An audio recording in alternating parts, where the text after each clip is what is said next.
Grab your cuppa. It's time for coffee, clients, and nap time. I'm Sarah Marie, and this is your go-to guide for building a thriving business that fits into parenthood. So come on, let's create a life by design. Hi there, mamas. I'm so thrilled that you're here today.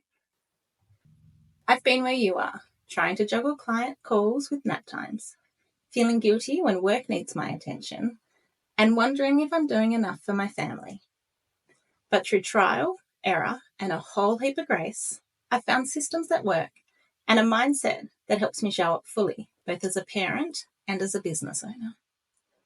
Today, I'm going to take you through a 3-step method I created and use myself to help mums like us let go of guilt, feel empowered, and build a life that works for our families and our businesses.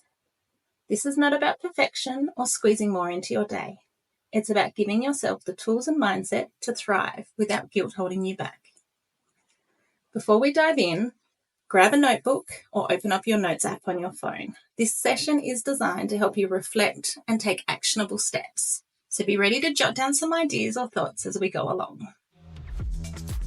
Let's start with some stats about mum guilt.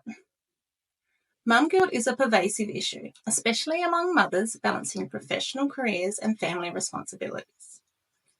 Research indicates that internalized gender stereotypes significantly contribute to this guilt. A study published in the British Journal of Social Psychology found that working mothers experience higher levels of guilt due to these stereotypes, whereas fathers may experience less guilt under similar circumstances. The consequences of maternal guilt are profound, affecting both personal well-being and mothers' professional lives. Studies have linked maternal guilt to increased depression, anxiety, and a tendency to overcommit to household responsibilities. The social expectation for mothers to excel both at work and home exuberates this guilt. A survey revealed that 78% of mothers feel guilty for not spending enough time with their children, highlighting the intense pressure to meet high standards in both domains. The pressure to be a perfect mum and a successful business owner is unrealistic, but is deeply ingrained within us. And the guilt itself often comes from external expectations, not our own actual shortcomings. Addressing and mitigating mum guilt is crucial for the well-being of mothers and their families. Understanding the root causes and societal pressures contributing to this guilt can empower us as mothers to navigate our dual roles with greater confidence and self-compassion. So it's not that we're doing anything wrong. It's often about the expectations that are placed on us. Society tells us we need to give 110% to everything: our kids, our work, our partners, and ourselves. And when we fall short of that impossible standard, that's when the guilt creeps in. Does this sound familiar? You're working while your toddler is happily playing nearby, and instead of feeling productive, you're thinking, shouldn't I be folding the washing? Or shouldn't I be playing with my toddler? That voice in your head is often rooted in societal or personal expectations that you've absorbed over time. So let's start with step 1. Identify the root cause of your guilt. To do this, let's take a moment and do a quick exercise to start identifying what's really going on. Ask yourself these 3 questions. When do I feel most guilty during the day? What am I telling myself in those moments? Whose expectations am I trying to meet? Are they mine, my child's, or society's? I'm going to give you a moment to think about this or jot down some thoughts here. Those questions again. When do I feel most guilty during my day? What am I telling myself in those moments? And whose expectations am I trying to meet? Mine, my child's, or society's? Awareness is the first step. It is only when you understand the root of your guilt that you can start to address it. Now that we know where your guilt is coming from, let's talk about shifting it. This is step 2. Reframe the narrative. Our thoughts shape our feelings. If guilt stems from what we're telling ourselves, we can change how we feel by rewriting those stories. Here's an example of what I mean. If your guilty thought is, I'm not spending enough time with my kids, then perhaps the reframe could be, by working, I'm providing for my family and showing my kids that they can pursue their dreams too. Or if your guilt thought is, I can't keep up with everything, I'm failing, perhaps the reframe could be, I'm prioritizing what matters most right now.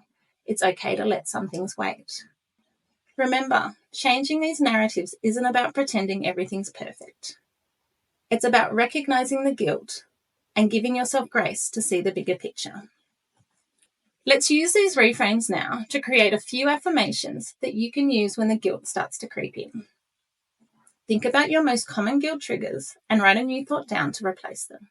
Here are a few to get you started, and feel free to repeat them after me. I am enough just as I am. My work supports my family in powerful ways. I can be a great mum and a successful business owner.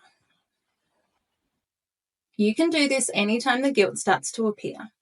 Think about what the trigger is and reframe it into a new affirmation to replace it. Which brings us to step 3. Step 3 is building systems that reduce stress and create more balance in your day. Systems remove decision fatigue and create structure, allowing you to switch between mum mode and business mode with ease. Systems don't just help you get things done, they also help you feel in control, which leaves less room for guilt and reduces the chaos. Here are the 4 key systems I suggest to implement. The first is time blocking. Time blocking is a practice of blocking out set times for set tasks, such as work, family, and yourself. When you stick to these blocks, you'll find it easier to be present without guilt pulling you in a different direction.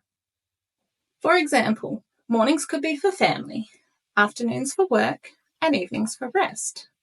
However, everyone is different, and you need to structure your day in a way that works for you and your family. My workday doesn't start until my littlest is down for his first nap of the day, which is usually around 10:30, 11 a.m. And then I will often choose to work after my children go to bed at night, because that's when I feel most energized and creative. This won't work for everyone, but through trial and error, I have learnt that it is what works for me. The second system I suggest is to define your priorities. To do this, spend some time every day and identify your top tasks. Focus on those first and let the rest wait. Think of the top priorities for each area of your world: family, business, and personal. I like to choose 1 to 2 for each. For example, each day I have 2 business priorities, usually a client task that is nearing being due, and a back-end task that needs to be completed. I will have at least 1 family priority, usually an appointment or school event, or a task or activity I want to achieve with my youngest. And then I choose 1 thing to do for myself. So I will set aside time to read or listen to music, or sometimes it's as simple as just taking a long hot shower. Remember, progress is better than perfection, so focusing on what you can achieve is better than multitasking and then not achieving anything at all. Key system number 3 is to celebrate the small wins. At the end of each week, or even each day, reflect on 1 way that you showed up for your family and 1 way that you showed up for your business. It's easy to get caught up in the day-to-day life that you forget to see the forest for the trees, as the saying goes. So it's important to stop, reflect, and take note. Those small wins add up to big changes. And system number 4, I like to have in place what I call the reset plan. Why? Because life happens. So you should create a backup plan for when things go a little off track, like having quick meals prepped, having flexible deadlines, or even just giving yourself permission to rest and regroup. An off day doesn't mean you're bad at business or you're a bad parent. And it certainly doesn't mean that you can't achieve both. All it means is that you're human and you're raising other small humans. Life can and will happen. So having a reset plan just makes bouncing back so much easier. So that's it. That's my 3-step method for dealing with mum guilt. Remember, step 1, identify the guilt, because awareness is the first step. Step 2, reframe your thoughts, as guilt stems from what we tell ourselves, so we need to change that narrative. And step 3, build out your systems with a focus on time blocking, prioritizing, celebrating the small wins, and having a reset plan in place. Before we wrap up, I want to leave you with this. Guilt does not make you a better mum. Showing up as your authentic self, flaws and all, is what makes you the best mum for your kids. You're not alone in this, and you're not failing. You're doing something incredible. You're balancing work, family, and your own dreams. It's okay to ask for help. It's okay to set boundaries. And it's okay to celebrate every small win. Remember, you're already enough, and you're already doing an amazing job. Thanks for joining me on Coffee, Clients and Naptime. If you've enjoyed today's episode, don't forget to subscribe, leave a review, and share it with another mum who's ready to build their dream life. You can also join our Facebook page or Instagram to stay connected every day of the week. The link is in the show notes. Just remember, you've got this, and I'm here to help every step of the way.